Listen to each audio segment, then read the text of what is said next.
आज पहला दिन है न पद औली जी का, और इसका पहले दिन की जो आराधना है वह अरिहंत पद की आराधना है। अरिहंत कौन होते हैं? अरिहंत, अरिहंत शब्द का यदि हम संधिच्छेद करते हैं तो बनता है अरि प्लस हंत। अरि कहते हैं दुश्मनों को, हंत कहते हैं हनन कर देना। जिन्होंने अपने सारे दुश्मनों का हनन कर दिया वो अरिहंत होते हैं। वो अरिहंत नहीं जिन्होंने बाहर के शत्रुओं का हनन कर दिया। वो तो है जीत करके भी हार जाते हैं। ये वो अरिहंत होते हैं जो अपने भीतर के शत्रुओं का हनन करते हैं। बहुत कठिन है भीतर के शत्रुओं का हनन करना। और वो भीतर के शत्रु है क्रोध, मान, माया, लोभ, राग, द्वेष। जो इन शत्रुओं का हनन कर देते हैं, इनको समाप्त कर देते हैं, वो अरिहंत कहलाते हैं। अरिहंत हनन करने वाले शत्रुओं का महासंग्राम करते हैं वो अपने भीतर के शत्रुओं से। बाहर के शत्रुओं से कितना तुम लड़ लो, बाहर के शत्रुओं को कितनी भी जय विजय प्राप्त कर लो, बाहर के शत्रुओं को जय विजय प्राप्त करके भी तुम हमेशा हारे हुए रह जाओगे, क्योंकि तुम्हारे भीतर के शत्रु अगर जीवित बैठे हैं। जब तक भीतर के शत्रु जीवित है तब तक तुम बंधन में रहोगे, और जिस दिन तुमने भीतर के शत्रुओं को जीत लिया उस दिन तुम शांति के मार्ग पर बढ़ जाओगे, सुख के मार्ग पर बढ़ जाओगे। तुम्हारे सारे सुखों में सबसे बड़े बाधक है तुम्हारे भीतर के शत्रु। जब तक भीतर के शत्रु है तब तक बाहर के सारे युद्ध चलते रहेंगे, चाहे वो जीवन का युद्ध है, चाहे घर का युद्ध है, परिवार का युद्ध है, रिश्तों का युद्ध है, समाज का है, देश का है, राष्ट्र का है, कोई भी जो युद्ध है वो सारे युद्ध चलते हैं। जब तक भीतर शत्रु बैठे हुए हैं तब तक वो सारे भीतर बैठे छिपे शत्रु बाहर से युद्ध करवाते हैं, और उस युद्ध में तुम पीड़ा पाते हो, उस युद्ध में तुम दुख पाते हो, तकलीफ पाते हो। अभी देखिए युद्ध का वातावरण चल रहा है, ईरान, इजराइल, अमेरिका और भारत भी भयभीत हो रहा है, सारे देश भयभीत हो रहे हैं, डर रहे हैं लोग कहीं तीसरा विश्व युद्ध ना हो जाए। और सच में अगर तीसरा विश्व युद्ध हो गया तो किसी के बचने की कोई संभावना नहीं रह पाएगी। बड़ा भयंकर होगा तीसरा विश्व युद्ध अगर हो गया, परमाणु हथियारों का अगर प्रयोग हो गया तो किसने जीना किसने मरना कुछ पता ही नहीं है। कितने भयभीत हो रहे हो आप इस युद्ध से, और ये सबको पता है युद्ध में कभी कोई लाभ नहीं, युद्ध में हमेशा नुकसान है, युद्ध में आंसू है, युद्ध में दर्द है, युद्ध में विनाश है, युद्ध में विध्वंस है, युद्ध में कभी विकास है ही नहीं है। ये सब जानते हैं, फिर भी उसके बावजूद युद्ध हो रहे हैं, क्योंकि वो भीतर बैठे हुए शत्रु युद्ध करवा रहे हैं। वो शत्रु जब तक तुम्हारे भीतर जीवित रहेंगे तब तक बाहर के दुख, बाहर के दर्द, बाहर के युद्ध कभी रुकने वाले नहीं है। वो युद्ध चलते रहेंगे, चाहे आपके मन का युद्ध है, चाहे तन के साथ युद्ध हो रहा है, चाहे रिश्तों में युद्ध हो रहा है, चाहे घर में हो रहा है, परिवार में हो रहा है, कहीं भी युद्ध हो रहा है, तब तक वो युद्ध चलते रहेंगे जब तक आपके भीतर के शत्रु जीवित रहेंगे। और जब भीतर के शत्रु समाप्त हो जाते हैं तब कोई भी युद्ध नहीं कर पाता। युद्ध में तब तक आप जब भीतर के शत्रुओं से अगर तुम हार गए, ये हार ही तुम्हारी बाहर के शत्रुओं से हार दिलाती है। ये भीतर बैठे हुए शत्रु, इनको अगर तुमने जीत लिया फिर तुम किसी से भी नहीं हार सकते, फिर तुम्हें कोई भी युद्ध नहीं हरा सकता। तुम हर युद्ध में जय विजय प्राप्त करोगे अगर तुमने अपने भीतर के शत्रुओं को जीत लिया। एक राजा ने बहुत सारे शत्रुओं को जीता, बहुत राज्यों के ऊपर जय विजय प्राप्त कर ली, लेकिन मन बहुत दुखी है, मन अशांत है। हर युद्ध के बाद, हर बाहरी जीत के बाद व्यक्ति का मन कभी सुखी और संतुष्ट नहीं होता, वो दुखी होता है। महाभारत का युद्ध हुआ, पांडवों ने युद्ध जीता, और युद्ध जीतने के बाद पांडव खुश नहीं थे, पांडव दुखी थे। इसीलिए तो जो पांडव है कहते हैं कि वह अपने पापों को धोने के लिए, उस दुख को धोने के लिए, उस पीड़ा को धोने के लिए, उस तकलीफ को धोने के लिए वह यात्राओं पर जाते हैं, तीर्थ यात्राओं पर जाते हैं। किसी ने भी युद्ध किया, उस युद्ध के बाद उसके पास बचा है दुख, उसके पास बचा है वो सारा खोया हुआ अपनापन, अपनी सुख, अपनी समृद्धि, अपना परिवार, अपने रिश्ते, वो सब उसके पास बचते हैं आंसू। हर युद्ध पश्चाताप देता है, हर युद्ध जो है वह विनाश देता है। तो बाहर का युद्ध उसने बहुत जीता, लेकिन मन अशांत। ये संबंध है। युद्ध कितना भी जीतो मन अशांत रहेगा, बाहर का युद्ध कितना जीत लो मन अशांत रहेगा, लेकिन मन शांत उस दिन होगा जिस दिन भीतर का युद्ध जीतेंगे। उन शत्रुओं को जीतेंगे जो भीतर बैठे हैं, हमारे क्रोध मान माया लोभ जो बाहर का युद्ध करवाते हैं। उन शत्रुओं को जब जीत लिया तब चारों ओर शांति होगी, कहीं युद्ध नहीं होगा। और राजा ने कहा कि मन बहुत अशांत है, कि मुनि के पास गए। उससे कहा कि भगवान जय विजय प्राप्त किए, सारे शत्रुओं को जीत लिया, इतने राज्य जीत लिए, लेकिन मन शांत नहीं है। उस मुनि ने कहा कि तुमने संसार को जीता, जब तक संसार को जीतते रहोगे तब तक तुम्हारे पास शांति कभी नहीं आएगी, अशांति आएगी। प्रैक्टिकल करके देख लो, जितना संसार को जीतते जाओगे उतने शांत होते जाओगे, जितना संसार को पाते जाओगे उतने शांत होते जाओगे, जितना संसार के नजदीक होते जाओगे उतना अशांत होते जाओगे। उन्होंने कहा कि तुमने संसार को जीता इसलिए अशांत हो, जिस दिन तुमने अपने आप को जीत लिया उस दिन तुम शांत हो जाओगे। वही शांत है जो अपने आप को जीत लिया करते हैं, वही शांत होते हैं। और अरिहंत वही है जिन्होंने अपने आप को जीता, अपने क्रोध को, मान को, माया को, लोभ को, राग द्वेष को जीत लिया, वो अरिहंत कहलाते हैं। और उन अरिहंतों का स्मरण हम इसलिए करते हैं, इसलिए नहीं करते कि वो हमें कुछ देंगे, वो हमें बाहर के युद्ध में विजय दिला देंगे, वो हमारे लड़ाई झगड़े में विजय दिलाएंगे, नहीं, इसलिए नहीं। हमें संसार देंगे इसलिए स्मरण नहीं करते। इसलिए स्मरण करते हैं कि हमें भी वो शक्ति, वो ताकत मिल जाए कि हमारे भीतर के जो शत्रु है हम भी उनके युद्ध करें और उन युद्ध में उनके ऊपर जय विजय प्राप्त कर ले, हम अरिहंत बन जाए। अरिहंत वही होते हैं जो दुनिया को अरिहंत बनने का मार्ग दिखाते हैं, वो अरिहंत परमात्मा। उन्होंने ही ये सारा धर्म दिया होता है हमें, उन्होंने ही ज्ञान दिया होता है। अरिहंत कैसे बनते हैं वो ये बताते हैं, अपने जीवन से बताते हैं कि अरिहंत कैसे बना जा सकता है। जो भीतर के शत्रुओं को जीतते हैं वो अरिहंत बनते हैं। और इसलिए अपने भीतर के शत्रु यही आपके जीवन में प्रॉब्लम क्रिएट करते हैं, यही समस्या। आज सबसे ज्यादा अगर व्यक्ति को समस्या है ना, तो सबसे ज्यादा समस्या उसको क्रोध से है। आज हर व्यक्ति क्रोध से परेशान है। और अरिहंत जो है वे यही शुरुआत करते हैं क्रोध कषाय को जीतने की। जिसने अपने क्रोध को जीत लिया ना, जिसने अपने क्रोध पर जय विजय पाली, समझ लो अरिहंत बनने की पहली सीढ़ी उसने पूरी कर ली। सबसे ज्यादा तकलीफ देता है आपको ये क्रोध।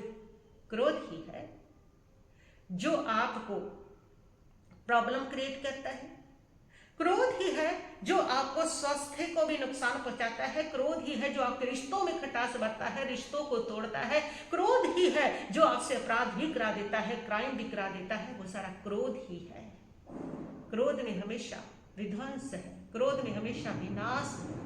क्रोध ही है जो आपके भीतर की करुणा के, आपके प्रेम को समाप्त कर देता है, वो क्रोध ही है। एक पल का क्रोध जिंदगी भर का पछतावा दे देता है। जब क्रोध आता है व्यक्ति को, उस समय उसकी विवेक की आंखें बंद हो जाती है, बुद्धि उसकी समाप्त हो जाती है और मुंह उसका खुल जाता है। और क्रोध ही है जिसमें व्यक्ति अंट शंट बोलता है, वो क्रोध ही है। क्रोध जब आपके दिमाग के ऊपर अपना कब्जा जमा लेता है तब आपको नहीं होश नहीं रहती है। क्रोध आपको बेहोश करता है। इसलिए तो क्रोध ने आपको पता ही नहीं आप क्या बोल रहे हो। क्रोध इतना बेहोश कर देता है कि क्रोधी व्यक्ति अपने आप को भी गालियां दे देता है, अपने आप को भी कहता है कि मैं वो काला नाग हूं जो तुम्हें डस लिया तो पानी नहीं मिलेगा, मैं गुंडों का भी गुंडा हूं, तो मुझे समझते क्या हो। अपने आप को वह नाग भी बना लेता है, गुंडा भी बना लेता है। क्रोध बोलता है। क्रोध महाभयंकर है। क्रोध पर जय विजय पाई जा सकती है अरिहंत बन करके। अरिहंत बनने का मार्ग, जिस दिन तुमने क्रोध जीत लिया, समझ लो अरिहंत बनने का मार्ग तुम्हारा प्रशस्त हो गया। क्रोध तुम्हारे जीवन में समस्या पैदा करता है और अरिहंत वही होते हैं जो क्रोध को जीत लेते हैं, शांत स्वरूप होते हैं। और अरिहंत बनने के लिए उनके पास 4 मार्ग होते हैं और वो 4 मार्ग हैं उनके सम्यक ज्ञान, सम्यक दर्शन, सम्यक चरित्र, सम्यक तप। ये चारों जब सम्यक हो जाते हैं उस समय अरिहंत बनने का मार्ग प्रशस्त होता है। इन 4 स्तंभों से ही अरिहंत बना जा सकता है।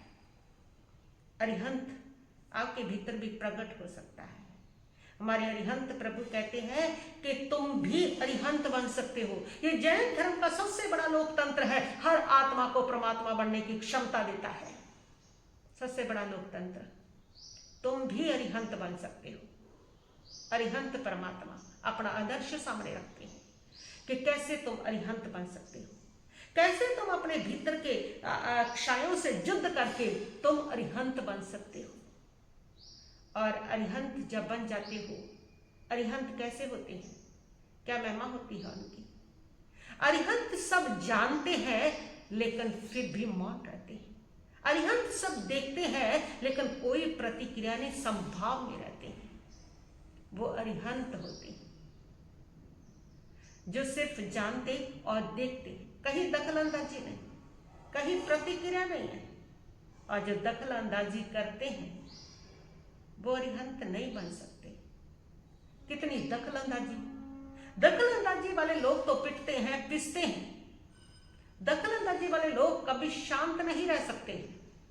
दखलंदाजी वाले तो हमेशा ही पिटे हैं। कहते हैं कि दो आदमी आपस में लड़ रहे थे। एक व्यक्ति ने उसको कहा कि मैं तेरे एक थप्पड़ मारा और 32 तोड़ दूंगा। दूसरा कौन सा काम था? उसने कहा तू मेरे 32 तोड़ेगा, मैं तेरे 64 तोड़ूंगा, 64 दांत तोड़ दूंगा। एक व्यक्ति तीसरा खड़ा देख रहा था। वे पास आया दौड़ के, उसने कहा रुको रुको रुको, पहले ये बता, तुमने कहा कि एक थप्पड़ मार के, एक मुक्का मार के तेरे 32 दांत तोड़ूंगा, और तुम बोल रहे हो कि मैं तुम्हारे 64 दांत तोड़ दूंगा। अरे 32 होते, 64 तो होते नहीं, 32 कहां से लाओगे? उसने कहा कि मुझे पहले पता था, तू बीच में आके दखलंदाजी करेंगे, इसलिए 32 के 32 तेरे पूरे 64 होंगे। बिल्कुल सही है।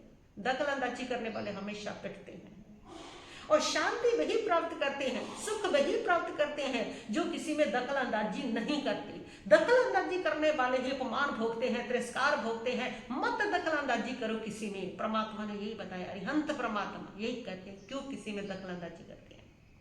और दखलंदाजी सबसे ज्यादा है हमारे धर्म में, तो बहुत दखलंदाजी। लगता है कि दूसरों को जल्दी से जल्दी मोक्ष पहुंचा दूं, मैं तो पहुंचू ना पहुंचू, लेकिन दूसरे चौकियारे का संयम पाले, मुझसे तो पले ना पले, लेकिन दूसरे, मेरे अंदर क्या चल रहा है वो पता नहीं है, लेकिन दूसरे सही चलने चाहिए, दूसरे की क्रिया सही होनी चाहिए, दूसरे आगम के अनुसार चलने चाहिए, दूसरे ऐसे होने चाहिए। मैं क्या कर रहा हूं, मैं कैसा हूं, उसकी ओर ध्यान नहीं। जबकि हमारे परमात्मा ये कहते हैं कि तुम सबसे पहले अपने आप को देखो, अपने आप को सुधारो, दूसरों को मत देखो। जब तक तुम दूसरों को देखते रहोगे तब तक तुम अरिहंत नहीं बन सकते हो।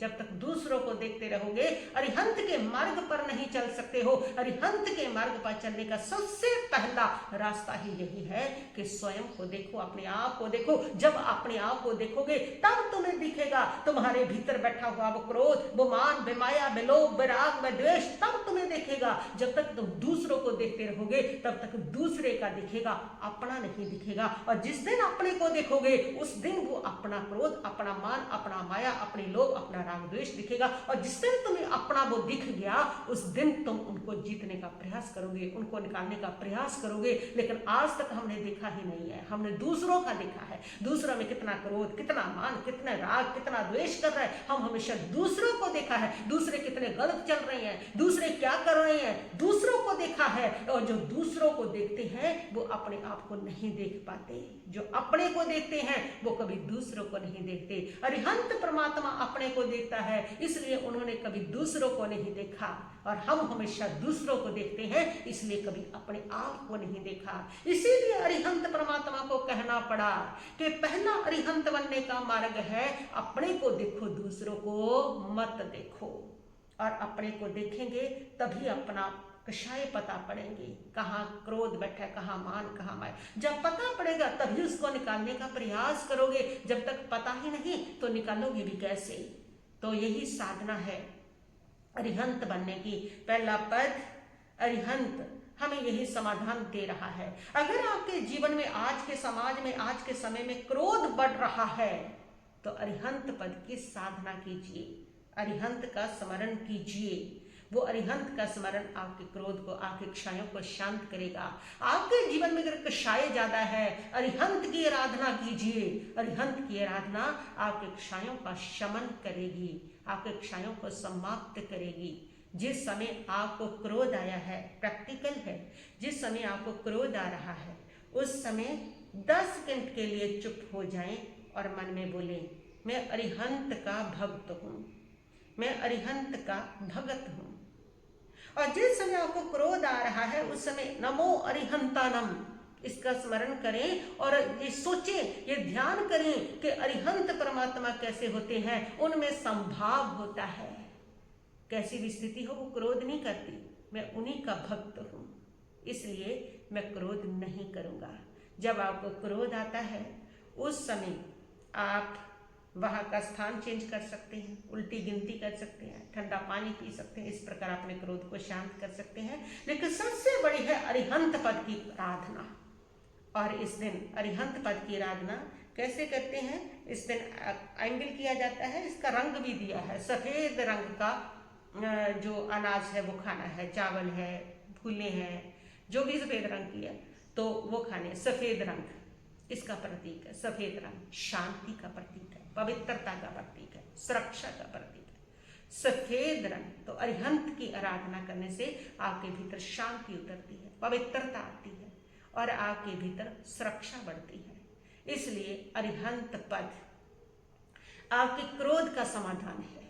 अरिहंत क्रोध ज्यादा आ रहा है तो नमो अरिहंतानम की आराधना करो, अरिहंत प्रभु की आराधना करो। जिन्होंने क्रोध मान माया लोभ को क्षय कर दिया उसका स्मरण करो, उसके साथ दातम में जोड़ो, उसके साथ तल्लीन हो जाओ और वही मार्ग तुम्हारे पास, वही वाइब्रेशन, वही ऊर्जा तुम्हारे पास पहुंचेगी। जीवन में क्रोध ज्यादा, अहंकार ज्यादा, माया ज्यादा, लोभ ज्यादा है तो अरिहंत से जुड़ो, अरिहंत के साथ तल्लीन हो जाओ, अरिहंत में समा जाओ, अरिहंत बनने की ओर बढ़ जाओ, समाप्त हो जाएगा।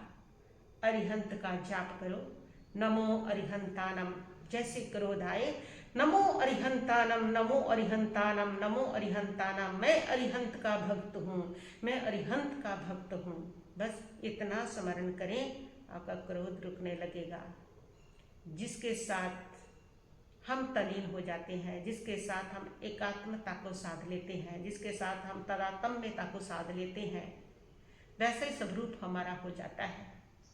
इसलिए अरिहंत के साथ जब आपकी तल्लीनता बनेगी, एकाग्र होंगे आप अरिहंत के साथ, तो सहज है आपका क्रोध शांत होगा, आपका मान, आपकी माया, आपका लोभ शांत होगा। अरिहंत के वह सारे गुण आपके भीतर भी संक्रमण कर जाएंगे। जिसके रंग में रंगते हैं वही रंग हमारे पर चढ़ता है। अरिहंत के रंग में रंगोगे तो अरिहंत का रंग हमारे पर चढ़ेगा। तो ये साधनाएं इसीलिए की जाती हैं कि पहला दिन आज औली का है, अरिहंत पद की आराधना है, तो आज आपको अरिहंत पद का जो है वो एम्बिल करना है, अरिहंत पद का स्मरण करना है, अरिहंत परमात्मा का ध्यान करना है कि ऐसी एक शांत मुद्रा, वीतराग मुद्रा और परमात्मा प्रभु महावीर की मुद्रा को सामने ले लीजिए, उसको 10 मिनट तक अपनी आंखों के सामने रखिए, उनका ध्यान कीजिए और फिर स्मरण कीजिए, मैं भी शुद्ध आत्मा हूँ, मैं भी इसी प्रकार शुद्ध और शांत आत्मा हूँ, मैं भी शुद्ध और शांत आत्मा हूँ। इसका इस प्रकार आप ध्यान करते हुए उनका स्मरण कीजिए। उनका चेहरा, शांत चेहरा, वो आपके भीतर की याद आपको दिलाएगा, वे आपके स्वरूप की याद आपको दिलाएगा और आपको सहज अपना स्वरूप याद आने लगेगा। मैं शुद्ध आत्मा हूँ। और फिर अरिहंत प्रभु से प्रार्थना कीजिए कि हे प्रभु, जैसे आपने क्रोध मान माया लोभ क्षयों को जीत करके अरिहंत बने हो, कृपा करो मैं भी इसी प्रकार इस क्रोध को जीतूं, मान को जीतूं, माया लोभ को जीत करके अरिहंत बन सकूं, मैं आपके पद चिन्हों पर चल सकूं। ऐसी प्रार्थना अरिहंत प्रभु से करें। बस इतना ही कहती हूँ मैं अपने वक्तव्य को यहीं पर स्थगित करती हूँ। ओम शांति शांति शांति भवतु।